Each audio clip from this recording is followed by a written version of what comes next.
Welcome to the History of North America. I'm Mark Vinette. The glorious era that was Tudor England helped shape the early exploration and colonization of the North American continent. Join me as we continue a deep dive into Tudor England and its great transatlantic explorers. His life was rocked by repeated scandals, religious schisms, and lustful ambition, making King Henry VIII one of the most fascinating and mixed characters to influence North America's history. King Henry VIII is probably the most well-known and most studied of English monarchs. His reign is often seen as a prelude to and the forerunner of the British Empire and English activities on the North American continent. Certainly, without the institutional changes he brought, the wars he fought, and the religious differences he ushered into his country, England, and therefore Britain, likely would have never risen to the status she ultimately achieved. Henry's next move was to appoint a commission to report on the state of the monasteries.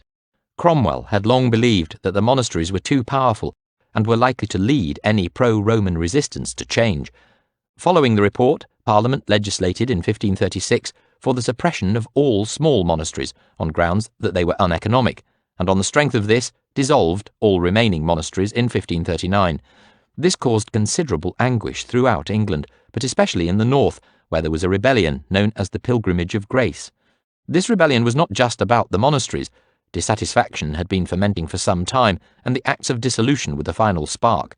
Peasants were rebelling against the enclosure of common lands, which limited their ability to farm because of high rents. The rebellion began in Lincolnshire in October 1536 and spread through Yorkshire under the command of Robert Aske. Henry appeared conciliatory and defused the rebellion by promises, none of which he fulfilled, and some months later he had Aske and over 200 of the rebels executed.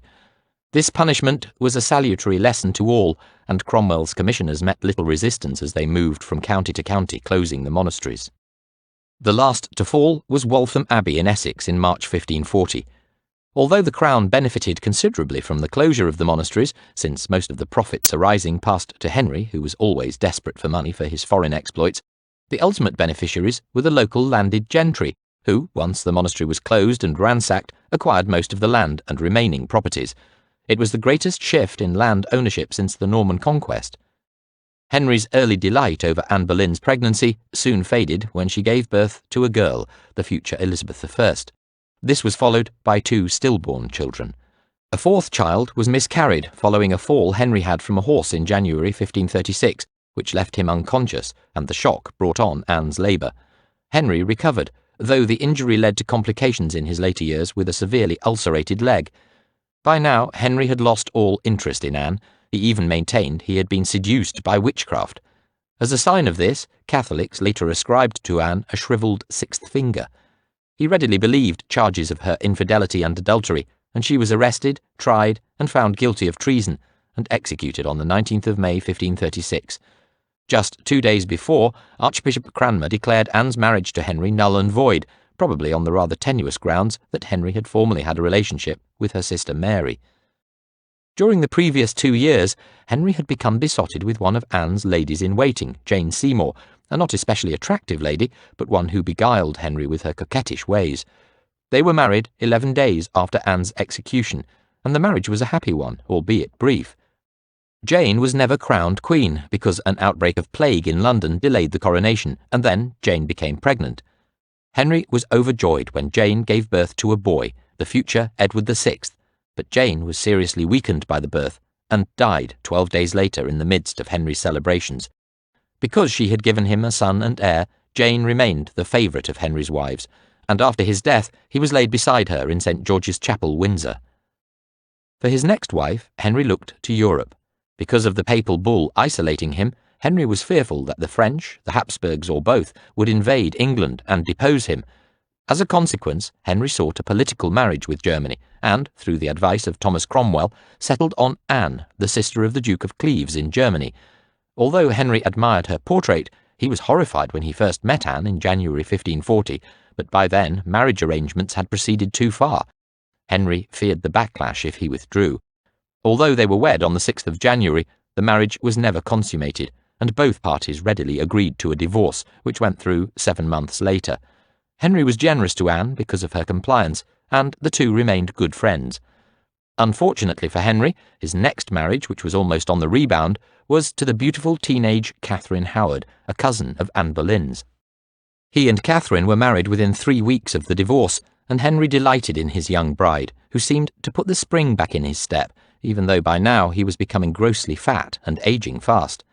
Evidently, Catherine soon tired of her husband, 30 years her senior, and turned to her former lovers. She was soon betrayed, charged with treason, and executed on the 13th of February 1542.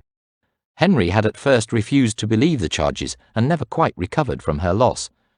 When he entered into his final marriage in the following year, it was to an older lady, already twice widowed, Catherine Parr. By all accounts, Henry was now after a companion rather than a lover, and in Parr he found a woman with whom he could converse on a wide range of subjects, and who served as an excellent stepmother to his 3 surviving children, Mary, Elizabeth, and Edward, who were reconciled for the first time in 1543. During these tempestuous marriages, Henry had not ignored the international scene, or indeed the state of Britain. He regarded the British Isles as his own empire, and had made a move towards consolidating it in 1536 with what has since been called the Act of Union, which officially incorporated Wales as part of England rather than as a separate province. He was unable to enact the same legislation for Ireland, although his father had made the Irish Parliament subject to the English. A rebellion led by the Fitzgeralds in Ireland in 1534 had been summarily dealt with, and in 1542 Henry declared himself king rather than lord of Ireland. Henry also kept a constant eye on the intrigues between France and Scotland, and had even visited France to meet the king, though the two could never reconcile their views. Relationships with Scotland soured. Henry regarded it as an affront when James V failed to keep a meeting at York in September 1541, and future meetings were postponed because of the interference of the French king. Henry grew tired of the Scots, and the last connection between them ended when his sister Margaret died in November 1541. The following year, Henry prepared to go to war with Scotland, and although no formal declaration was made, hostilities broke out in a series of scraps and skirmishes, with the upper hand going to the Scots. However, a Scottish force of some 10,000 was soundly defeated by 3,000 English at Solway Moss in November 1542. The Scots had appeared as such a disorganised rabble that the defeat was a double disgrace, and soon after James V pined away in despair. Henry now pursued a marriage alliance between his son Edward and James's infant daughter Mary, and under the terms of a peace treaty concluded in July 1543, Mary was to marry Edward in her 10th year. This treaty was never ratified by the Scots, while the pro-French nobles did everything to undermine it. Hostilities continued between England and Scotland throughout the 1540s, with Scotland using this as an excuse to argue that the treaty was invalid. Henry had marginally better success with France, concluding a treaty with Francois in 1546. Henry died on the 28th of January 1547, aged only 55, but a victim of his gross conduct.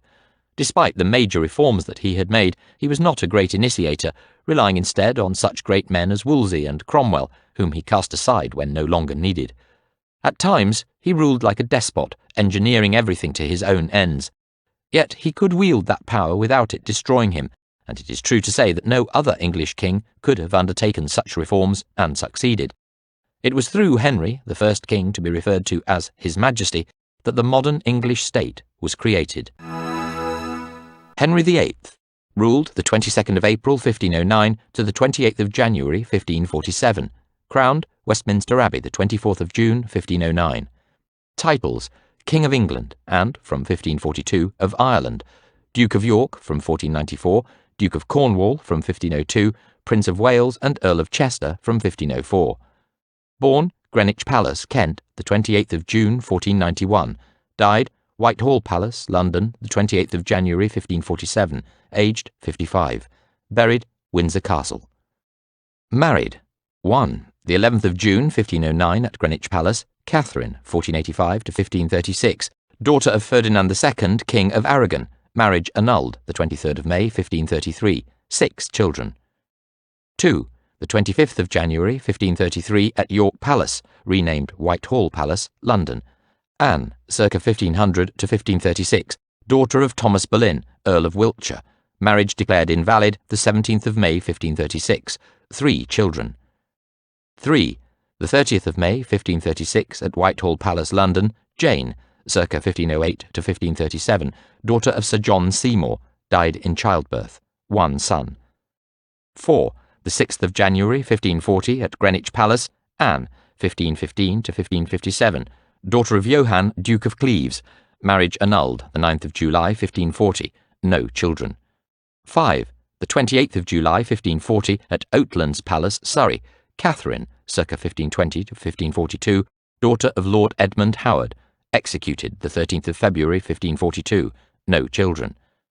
6. The 12th of July, 1543, at Hampton Court Palace, Catherine, circa 1512 to 1548, daughter of Sir Thomas Parr, no children. Henry also had at least 2 illegitimate children, and probably more. Next time, King Henry builds an extraordinary ship. The wreck of the Mary Rose was located in 1971 and raised in 1982 in one of the most complex and expensive maritime salvage projects in history. The surviving section of the ship and thousands of recovered artifacts are of great value as a Tudor period time capsule, shedding light on the daily lives of Tudor sailors that crossed the Atlantic Ocean to the shores of North America.